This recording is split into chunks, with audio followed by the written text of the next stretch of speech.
So I think we can all generally agree that the Anomaly DLC is probably the weakest DLC we have for Rimworld, but let's be fair to it. It adds some really cool concepts and brand new creatures that are really interesting and memorable. It adds new ways to actually go into research and adds new ways to play the game. We can't take that away from it. It does do some cool stuff. But who here has actually fought against the HORAX cult?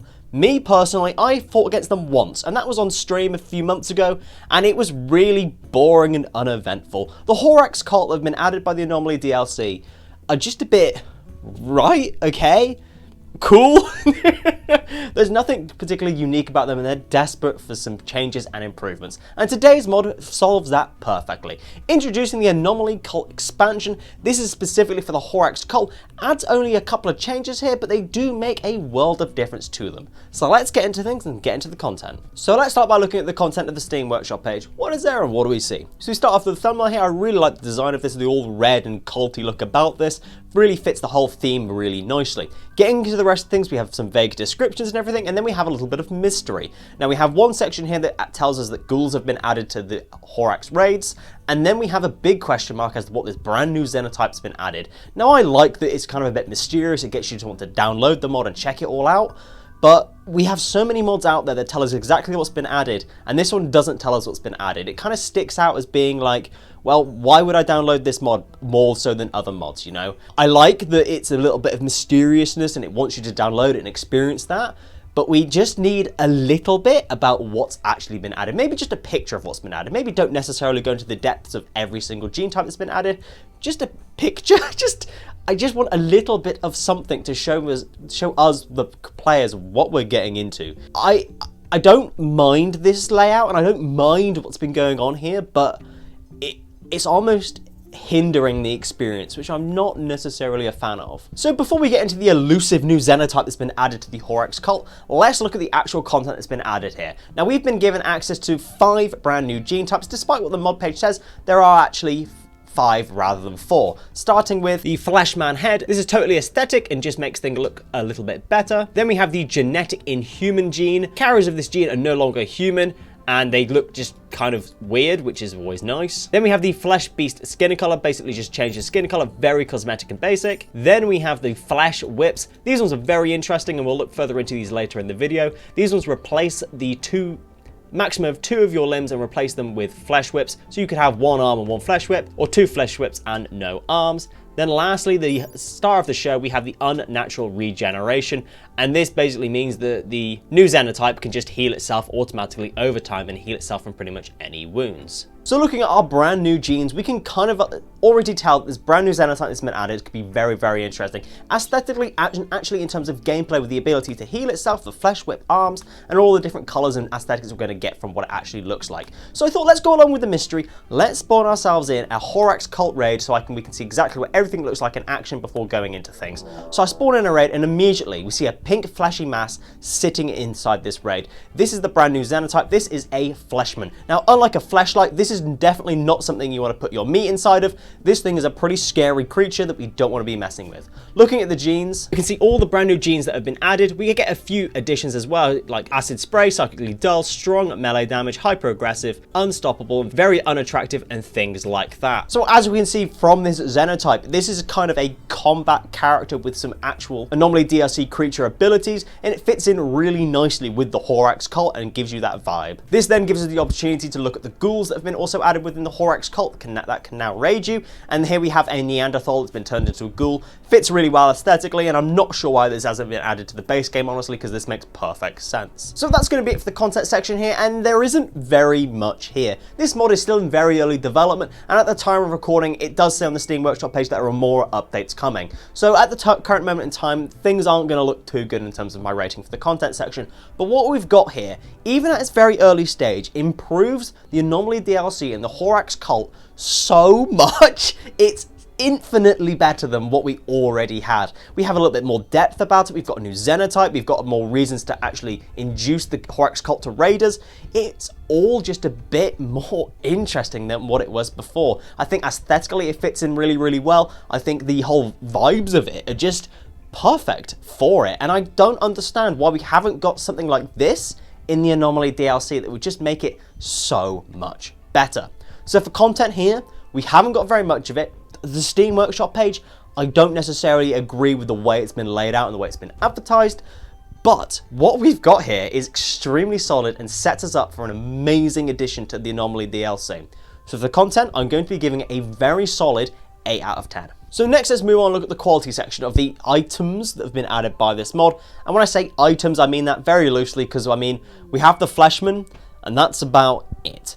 Zooming in on him, he looks really, really good though. The pink fleshy colour fits really, really well with the aesthetic. I love all the limbs and things hanging off it. I love the way that the fleshy arms kind of flail around like they don't know what to do. It kind of reminds me of those inflatable rubbery things that are outside of car dealerships that kind of like wiggle around like this, and they don't really have any control of their limbs, which I really like. It's very satisfying to watch. Comparing them to an actual colonist that's in vanilla Rimworld, aesthetically, graphically, texture-wise, they fit perfectly together. Like, you could literally not tell that this is modded whatsoever, which is a massive positive for this mod. The only downside I'm seeing of the quality section here is I haven't got very much to look at, which is a bit boring, but at this current stage, with what current items and current xenotype we have added by this mod, the quality section here is going to rate really highly, and I hope that the continuance of the development of this mod maintains this standard of quality.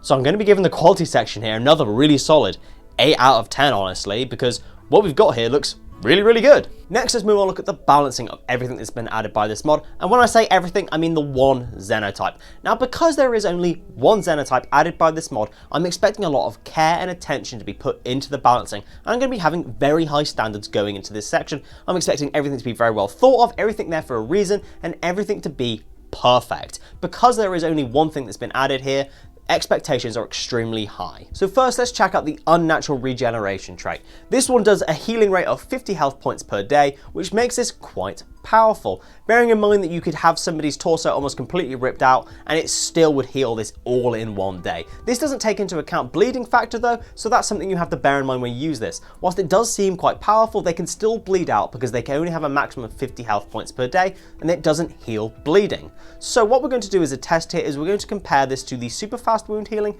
fast wound healing, and slow wound healing.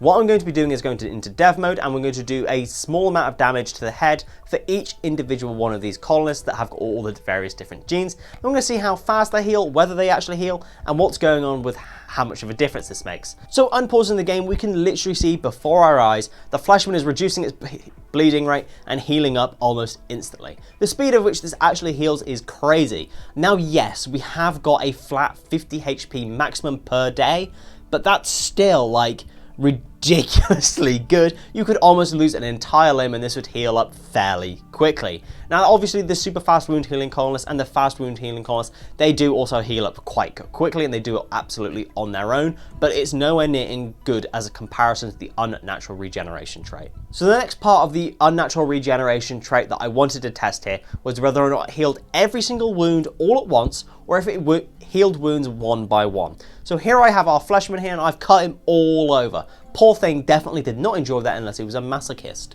So what we're going to do is unpause the game and see how things are healing up. And as you can see, it's kind of going one at a time fairly quickly. I think for balancing, this is very good. I wouldn't want a colonist just to be able to heal up instantly practically. One wound at a time makes sense. So the next test I wanted to see was what would happen if this Fleshman was in combat, it went down and it was bleeding out. Would it be able to heal itself and would it be able to continue going? So what I've done is I've damaged it until it was down in dev mode, and looking at the stats here, it is bleeding out. Now what I did notice here was that because it was bleeding out, it did also try to heal the individual limb with the natural regeneration. Now I'd imagine if it did manage to somehow heal that one limb whilst it was bleeding out, it would then stop itself from dying. But if the bleeding rate is super high, it's just not gonna matter. So I think for balancing, that's not too bad. It doesn't affect bleeding rate, and all it does is heal the actual limb itself. Next, let's look at the Flesh Whips. This is a brand new gene that's been added to the Fleshman, and this is described as increasing melee damage. It doesn't actually say how much by though. Very interestingly, the Fleshmen also have strong melee damage as a gene. So if the Flesh Whips do more damage, we're not going to necessarily see that, and we can just arguably say that it's just the increased melee damage that's doing more damage. So, how are we going to test this? Here I have 3 colonists. One of them is a normal colonist, 2 of them are Fleshmen. The last Fleshman in the line doesn't have this strong melee damage, so we can accurately see whether the flesh whips do more damage, or whether or not it's just the strong melee damage. What these colonists are going to be doing is beating up more colonists until they go down or die. So very interestingly, the fleshman that doesn't have strong melee damage actually manages to down their colonist first, very closely followed by the colonist that has got strong melee damage, and then the regular colonist is just carrying on having a good time. So this leads to the question of, why do they have strong melee damage when they already have strong melee damage? This seems a little bit unnecessary, and I don't necessarily agree with making these fleshmen more powerful than they need to be. I feel like we should be using the fleshmen to use the flesh. The strong melee damage means if we just give them a sword, they'll just do even more damage, which I don't feel is the point of this xenotype.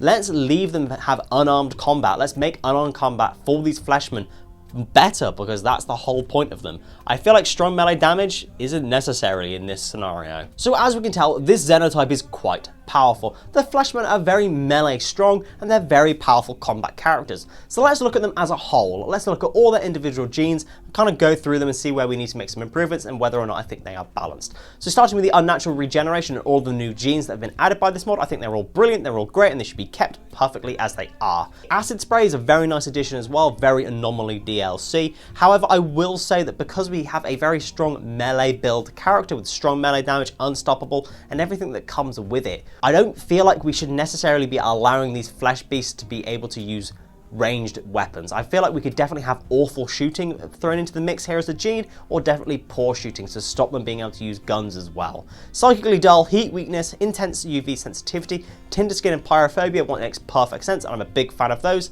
If you have a colonist that's got pyrophobia and then you're using one of these fleshmen as well, things are going to be crazy. With the hyper-aggressive trait as well, with all mental breakdowns being berserk and being aggressive towards your other colonists, perfect as well. Never sleeping is great for having an actual working variant of these, and then the very unattractive trait means that socially, they're not going to be very well liked. I think overall, as a brand new xenotype that's been added to make the HORAX cult more accessible, more interesting, and a little bit more powerful, they make perfect sense. The only way that I can see this being a little bit more balanced, let's just not allow them to use ranged combat, because if I recruit one of these and I make them one of my colonists, it seems just a little bit too powerful to also have a gun and have acid spray and super strong melee damage. Just seems a little bit like we're giving them a little bit too much here. So the fleshmen are definitely on the more powerful side. I wouldn't necessarily overpowered, but they are definitely powerful. Now, how often are we going to have the opportunity to get one of these? So what I'm going to be doing now is spawning in a few raids here of 2,500 raid points, and we're going to see how many fleshmen there are within these raids. Spawning them all in, you can kind of see there's maybe 1 or 2, 2 or 3, 3 or 4. None of them have got totally overwhelming amount of fleshmen here, and we're not going to have easy access to them, that's for sure. Most of the time they'll probably go down, they're going to run away, we're not going to have access to these fleshmen whatsoever, which I think is perfect. They're fairly scarce, they're fairly rare, and I think for a HORAX cult raid, which doesn't really happen very often as well, these are going to be a rarity for us to pick up in our playthroughs, but they're going to be definitely worthwhile going for. So that's going to be it for the balancing section here, and I think, generally speaking, this xenotype is quite powerful. But let's turn things around and let's look at this from a different perspective. As an actual colonist, this xenotype isn't very good. High UV sensitivity, so it can't go outside because it'll make it upset. It has tinder skin as well, so it'll just be set on fire really easily. And it's got pyrophobia, so it can't even set out the fires that are on it. And if you set it on fire, you keep it outside, you try and make it put out fires, it's then going to have a mental breakdown and be hyper aggressive. And because it's got strong melee damage, it'll just go around and kill all of your colonists. Because it's also unstoppable, there's no way you're going to be able to stop it. So as an actual colonist you're going to be using in your day-to-day playthroughs, you're going to be using for actual menial tasks, it's not really that good. Where this xenotype shines through is in melee combat. This thing is an absolute powerhouse. Paired with the tentacle whips and the strong melee damage and the never sleep and the unstoppable, it's insane. Bear in mind as well, this xenotype could pick up a shotgun, could go into close quarters combat, shoot a few rounds at something, and then go ahead and whip it to death with its tentacles, with the strong melee damage as well, which is just overkill. And that's what's kind of coming across here. The fact that it can use guns, and it has a strong melee damage, and it does everything else as well, is just a bit too much. It's verging between very powerful and overpowered very tightly. I think we definitely need to reduce the ability of it to use guns, give it awful shooting or make it incapable of using guns, and that will completely balance it out in terms of combat and make you actually use it as a melee unit. So for balancing here, I think when you look deeper into it and give it a different perspective, Xenotype is generally, it's pretty balanced but verging on overpowered and very powerful. So I'm going to be giving it a solid 7 out of 10 here. So next let's move on and look at the compatibility of this mod. Are there any bugs I need to let you know about and how this fit with your playthroughs? Now in terms of bugs, I had absolutely no issues whatsoever. Everything spawned in appropriately and everything seemed to work absolutely fine. Looking at the Steam Workshop page, and once again, no reports of bugs anywhere, just people asking for the Steam Workshop page to be improved, which I kind of agree with them honestly. No bugs whatsoever, and I can't necessarily see any issues with any bugs forming. Then how this fit with your playthroughs? Now because this does have the hard requirement of the Anomaly DLC and the Biotech DLC, it does mean that if you do not have those DLCs, you cannot use this mod. Me personally, I have the DLCs. I've been able to enjoy this mod, I've been able to appreciate what's there, but it's the Anomaly DLC which is the issue here. It's not one that I generally recommend to new players and players that are looking for the next DLC to buy for Rimworld. That is the only downside for your playthrough experience with this. If you're running the Anomaly DLC and you want a new mod to add to things, this mod is perfect for that. This is an essential, in my opinion, for using with the Anomaly DLC. But that's then the problem. It's the Anomaly DLC. It's a hard requirement and it just has to be, unfortunately. So for compatibility here, yep, no bugs, perfect. But the requirement of having 2 of the DLCs just to start enjoying this content here, it's slightly a bit of a downside here, and I get it and it has to be. But for a lot of players and some players, this is going to be a bit of a killer here.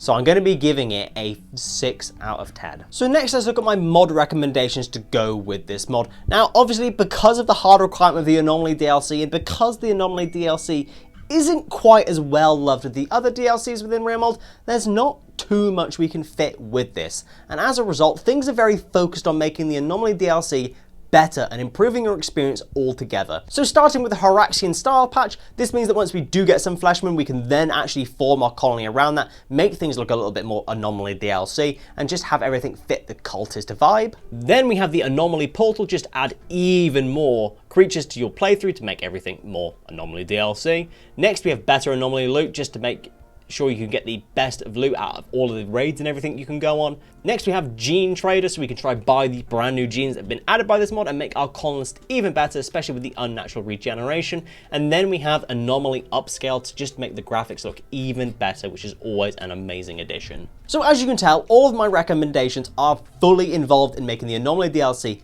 better. It's such a shame that the Anomaly DLC just hasn't received much, if not any, love from Ludion and Tynan. It just needs some more updates, some more progression, just a bit more love here, just to give it a bit more inclusion with the community to actually put out more stuff for this DLC, which could have so much potential for amazing playthroughs. But it requires mods like what we've got today to make things better and more playable, to have a better experience. So for my mod recommendations here, it's sad because I can only really recommend mods to make the Anomaly DLC better and more playable and more enjoyable for you, the player.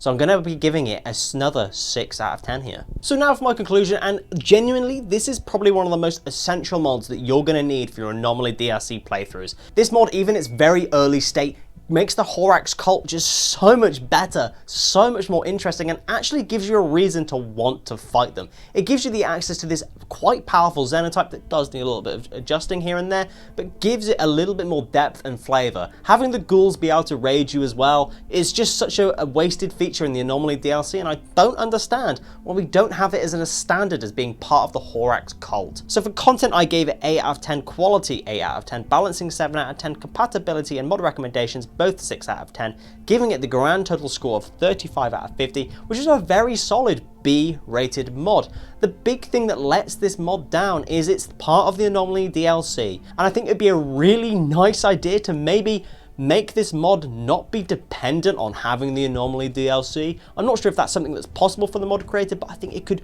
really elevate things up a little bit and make it a little bit more accessible to so many more people.